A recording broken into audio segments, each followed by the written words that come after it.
There could be powerful benefits to extending someone a second chance. I bet you didn't know that 600,000 plus people return home from prison every year, and with a job and support, they really have a chance to successfully reinvigorate and reincarnate themselves into society. That's the mission for the Center for Employment Opportunities. They believe anyone coming home from incarceration who wants to work should be able to. Nina Hicks is the Detroit director of the Center for Employment Opportunities, and she joined me this week to discuss the organizational mission and the positive inroads that they're making to helping people reshape and restart their lives.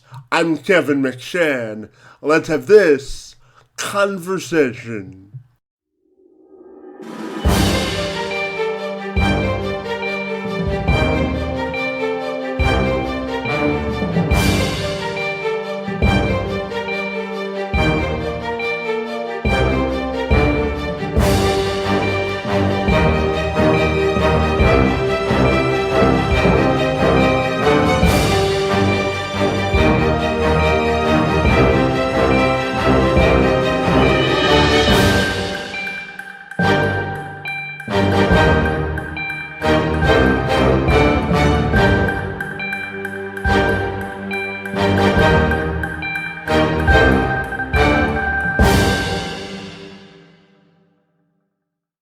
Hey, Nina, I want to take a few seconds to welcome you to the program, and I'm excited to learn all about the Center for Employment Opportunities this afternoon. So great to see you, and thank you so much for making a few minutes. Oh, absolutely. Thank you. It's my pleasure to be your guest today, Kevin. I definitely appreciate the invitation. Fantastic. Now, I know for you at the Detroit Center of Employment Opportunities, you work with people that have recently returned from prison because you believe that anyone that wants to work should be able to coming home from incarceration. So I'll start you off by simply asking you to detail all the great work you do there at the Detroit Center for Employment Opportunities. Oh, absolutely. Our office was launched here in Detroit. We're the only office actually in the state of Michigan currently. Although CEO is a national organization, we are the first local office here in the state of Michigan. We are located in the Midtown area, which is easily accessible for individuals who are getting back into the community. And so we know nationally that there are about 600,000 people released from prison each year, and about 3,300 of those parolees are released in Michigan. And we get about 1/3 of those that return to Wayne County, primarily the Detroit area, right?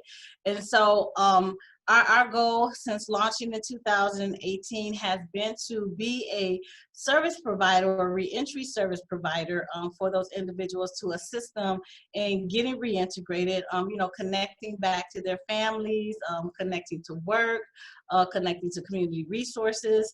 And so, we've been serving and happy to serve, since 2018. And I know Detroit has a big African American population, so I'm curious to ask you what specific steps are you doing to help the African American community returning from prison find work? Okay. Because the landscape of the city is predominantly African American, naturally, that's going to be reflected in our program census, right? So, because we do focus on individuals who are actively on parole and primarily from Wayne County, like I said, more specifically Detroit. It is important to kind of just inform your listeners, though, as a caveat, that our enrollment is open to neighboring counties, right, as well. They just need to be able to fully engage in our programming 5 days a week.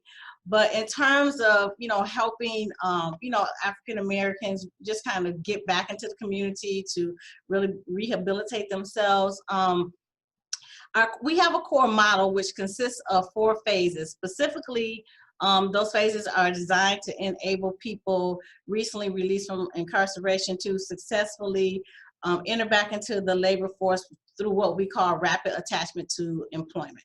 So we have a dedicated team that delivers a 4-phase model of our program. It's highly structured, and those phases are kind of like what we call a pathway to employment, transitional work, job coaching, development, and post-placement retention services. That pathway to employment opportunity is really a week-long class. Was taught by a qualified instructor, workforce development instructor, that starts the process of getting participants ready for full-time work. That class has interactive sessions on resume creation, job applications, a special component that we call cognitive behavior interventions. That's kind of a non-clinical intervention that works with individuals to identify some of the connections between their life experiences, their emotions, their thoughts, and what those consequences are for themselves personally, and how that plays out in the workplace.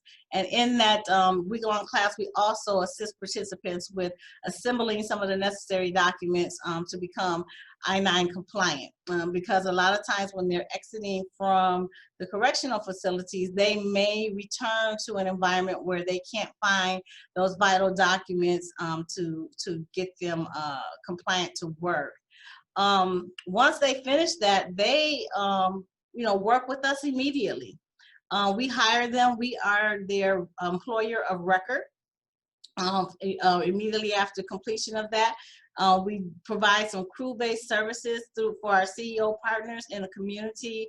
We work right now with the Detroit Land Bank and with the DESC, which is Detroit Employment Solutions Corporation. And so our participants get to work and receive on-the-job training each and every day. They have up to 75 days to kind of, work with us until they're placed in unsubsidized employment.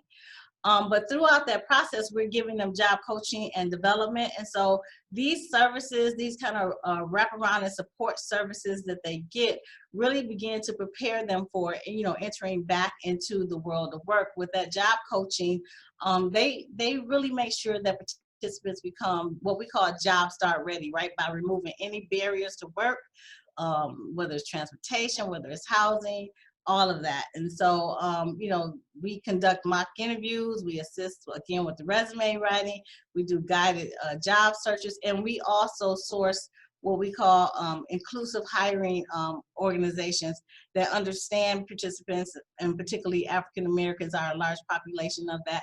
Now the decarceration movement, that they're coming back and they need to be placed. And so even after we place them, after job development, we still work with individuals in the city of Detroit for a full year following their placement, right? And so they receive some specialized and personalized job retention services. Sometimes they get in an opportunity that's not a good match. And so how do you work through that if this is your first job that you've ever had sometimes? And then also to work with them in career planning, because we don't want it to I keep saying the word job, but we don't want it to just be a job. We want it to be a career opportunity for those individuals that are residing in the city, and because it makes a social and economic impact in our communities. So. It certainly does. And my next question has to do with building trust. And certainly because of your model, do you think it's easier to build the trust and confidence in the people you serve, both in extending an olive branch of opportunity to them? But how important do you think establishing that relation of trust is for the work that you do? I mean, we can't do the work without trust, right? And so it takes time, because a lot of times if an individual is returning home from incarceration, they have major trust issues. And so when they come to us, we've always designed our services and our program to be what we call participant friendly, right? And person centered and human centered. And so we work really hard to, not use dehumanizing language, because if they're coming out of incarceration, so they've been called offenders, they've been called by their numbers, they've been called all kinds of dehumanizing terminology. And so part of that trust building factor is that we recognize that, one, you're a person. You're a citizen of the city of Detroit. You're a citizen of this great state of Michigan. And so you deserve an opportunity to redeem yourself in terms of getting yourself back on track and being productive in the community. And so, as we do job coaching, as we work with them through our pathways to employment, and as we work them through all 4 phases of our program model, innately trust builds slowly. And so, if they know that you're working for the good and on their behalf, people tend to open up. And I always say in orientation to them, this has to be a space where you can feel confident in sharing with us some of your deepest secrets, right? So I don't want to send you out to an employer and you have a fear of something, or we haven't been able to navigate and remove a barrier for you. So, we build that trust just through our relationships and our constant communication. We have our participants come into the office once a week, and they sit down and have those conversations with the job coach.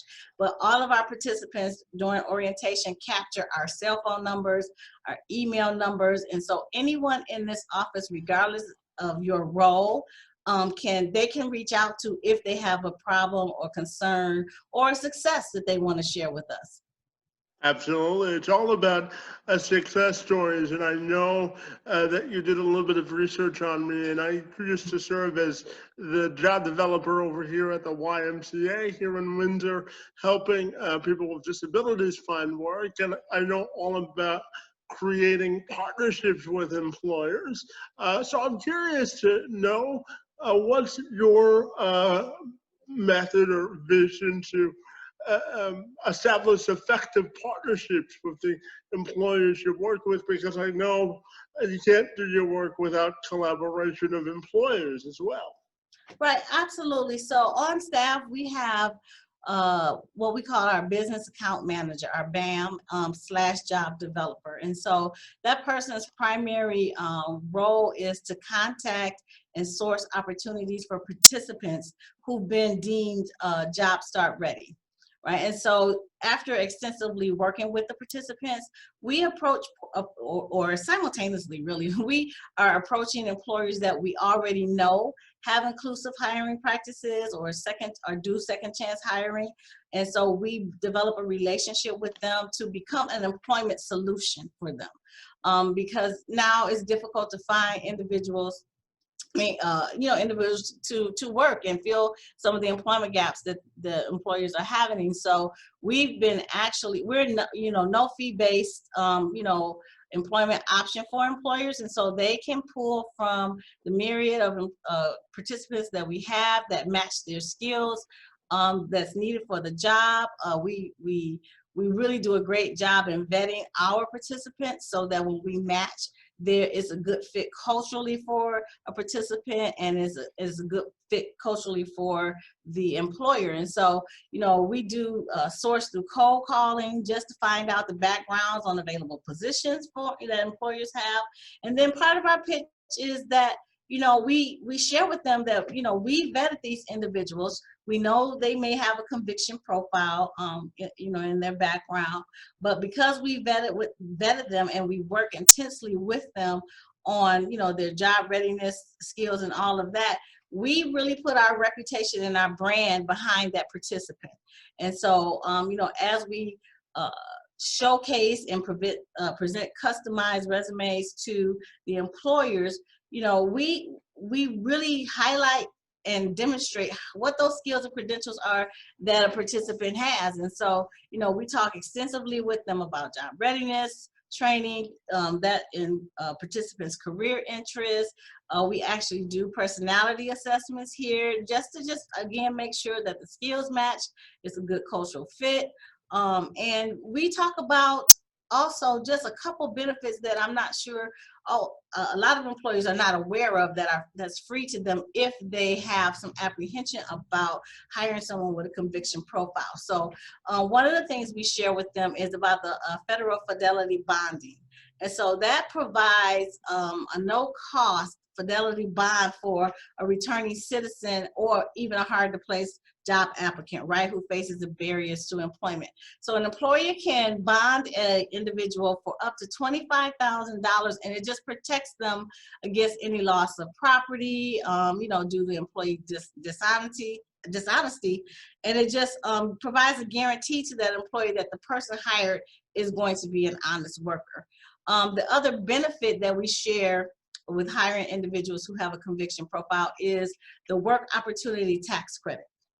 And so that is a tax credit that's offered for targeted groups, and returning citizens is one of those target members. And so an employer can get up to a $9,600 tax credit for each qualified new hire that they get. And that's a benefit that a lot of employers will avail themselves of.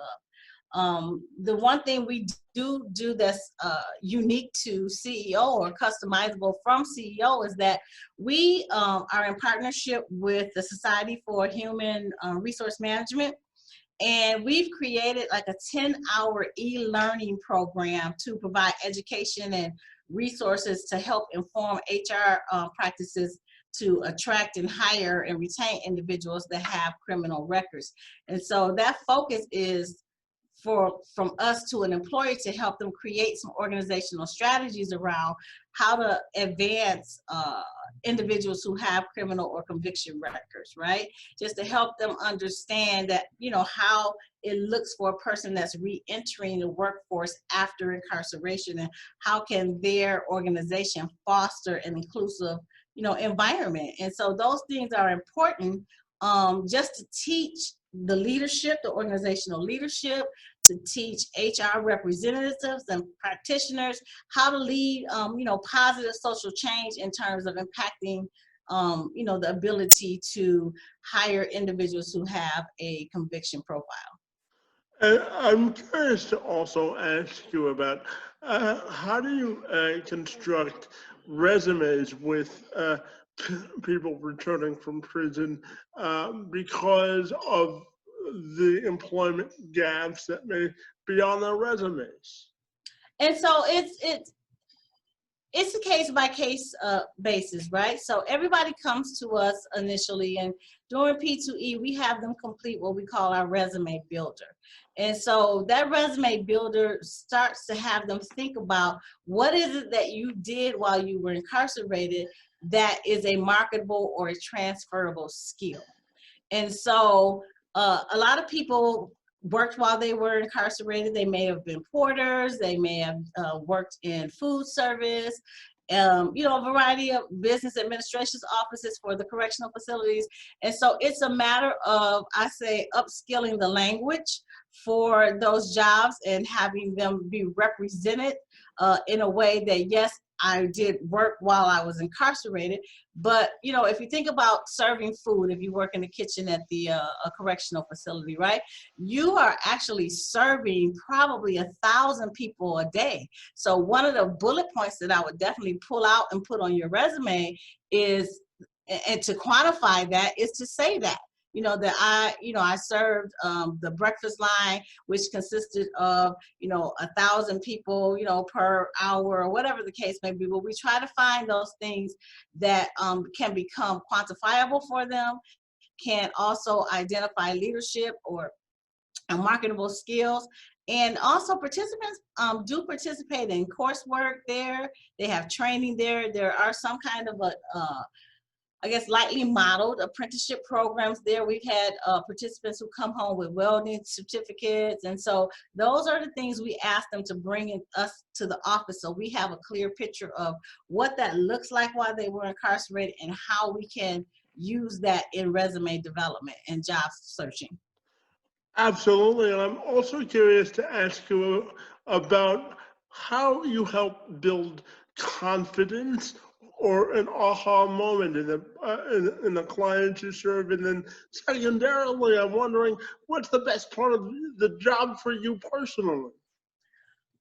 I think how we build confidence in individuals who are returning home is simple, right? So it is what I want for myself. So that's, just simply treating them with some dignity and respect, and just working purposefully, just and intentionally, I guess, to remove again that dehumanizing language from our vocabulary, right?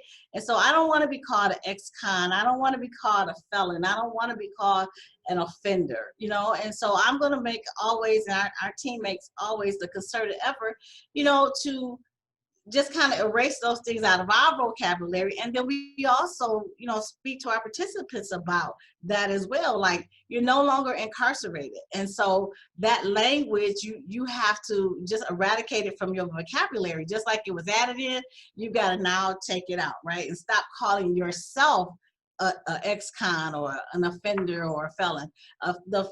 You have a felony, but you are not a felon. You know what I'm saying? You're a person, and I'm going to treat you like that, and just humanize individuals that are coming home, and because it lessens the stigma, right? So if we change the narrative, and we as an organization change the language, the narrative, the treatment of our participants, then it starts to just decrease that stigmatization across the board. And so we treat our participants like their family. When we are talking in orientation, everyone calls me Miss Nina, right? And so I was like, okay, well, I appreciate that.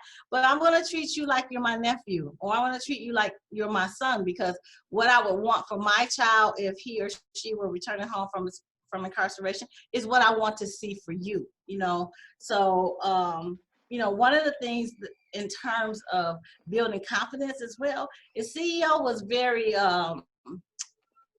ingenious when the pandemic first hit. We were one of the few organizations that provided direct cash assistance to people who were returning home during the pandemic. And so we dispersed over $23 million as it relates to what we call our returning citizen stimulus. And so participants locally here in the Detroit area, we work with 4 additional reentry groups to provide, up to $2,700 to help them stabilize. How important is that when you're coming home, right from being incarcerated, you don't have any money, you walk right into a pandemic, and this organization says, hey, if you come over here, we'll help you find a job, but in the interim, we're going to give you $2,700 just to stabilize yourself, to pay rent if you need to, and all of those things. And so just those type of things that I would want to see for myself, that I would want to see for my children or a family member, are the things that we do for our participants, just to make them and build their confidence back up. But I think you can't take anything away from treating a person with dignity. Absolutely. And I'm curious to know, how do you attract new employers? You talked earlier about the language you use to help to get the participants in the correct mindset, but I'm also curious to know about language you use to attract new employers who may not have heard about your agency.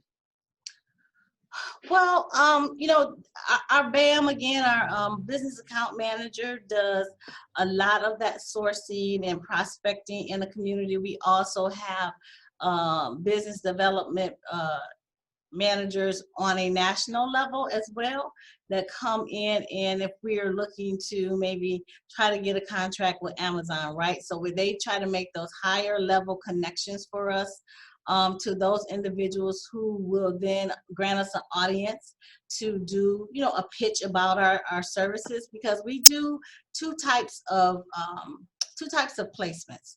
And so one of those placements is a direct placement. So one of our partners here locally is Henry Ford. Hospital. And so we directly place individuals with Henry Ford because we've had that established relationship. We did a pitch with Henry Ford, told them about the history of the organization, what we were trying to do. They had a social connection to wanting to help returning citizens. And so we were able to partner in that way. And that's a direct placement. But we also have what we call a TJ work experience or transitional work experience crew based work. So we're getting contracts that we can generate revenue from, and if we place a TJ crew within your organization. And so how that looks for an employer, and a benefit for the employer, is if you are having hiring gaps, then our members in our program show up every day. So if you need 10 individuals to come and run a portion of your assembly line every day, we provide those individuals. And so then you would just pay us on a fee service basis to have us provide those same individuals each and every day until you're able to actually fill those employment gaps.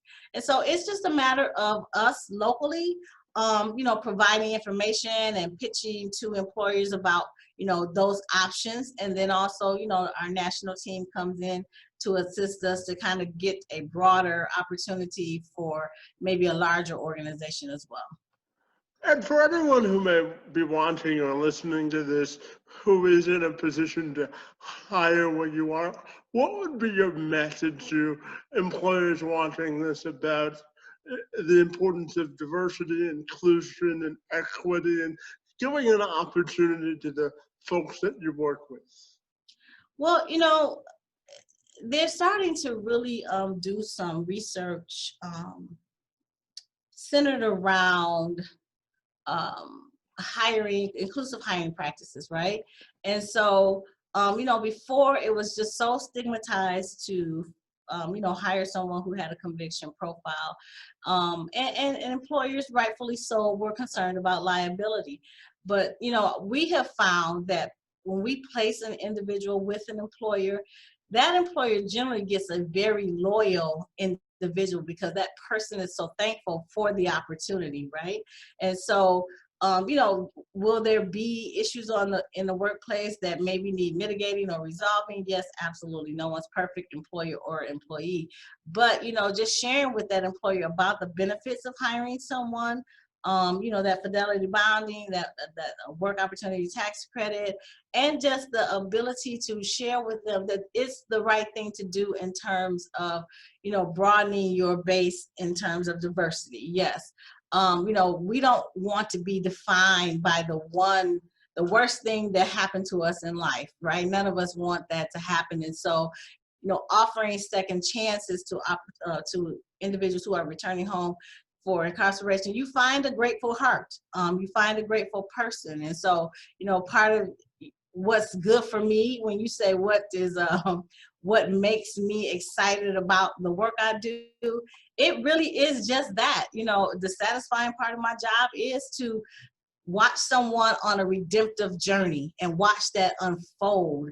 Watch an employer or hear an employer call me back and say, hey, Miss Nina, I really love Kevin. Kevin has turned out to be just an awesome employer. And so, we don't just offer our services in terms of what we do for placement to our participants, we offer that same type of follow-up to employers. And so we reach out to them, yes, to place, but we also follow up with them to say, hey, how is this working out? Is there anything we can do to assist? Is there any additional training you think Kevin would need to become a better employee for you? So we're constantly doing those types of things to ensure employers that, you don't have to worry about liability sometimes, when you're hiring individuals that have convictions, but give them an opportunity. And I can, I'd be willing to bet money on that you'll find that you will always get an employee that's willing to work, wanting to work, but just needs an opportunity. Absolutely. The power of a second chance can be a powerful thing. I don't have to tell you that twice, I'm sure. No. I rest a lot of times on one of my favorite scriptures in Ephesians 1:7, that, You know, we've all been redeemed through his blood. And so the power of forgiveness of sins, you know, is very important. And so grace is one of my favorite words. Give people grace. Absolutely. And my final question for you is if people want to get connected with you, whether they're an employer or want to access your services, what's the best way that they can do that? Well, they can reach out, get some, information about the organization nationally and locally on our website, and that's ceoworks.org. That's ceoworks.org. They can reach out to our office directly by calling 313-752-0682. Again, that's 313-752-0682. Or they can call me on my business cell as well, and that's 313-378-7681. Fantastic, Nina. I want to commend you for the work that you and your staff do, and I want to thank you for spending a few minutes with me to tell me all about the great work that you do there at CEO. Great to be with you this afternoon, and thanks so much for being here. It's most appreciated. Thank you. It's definitely my pleasure.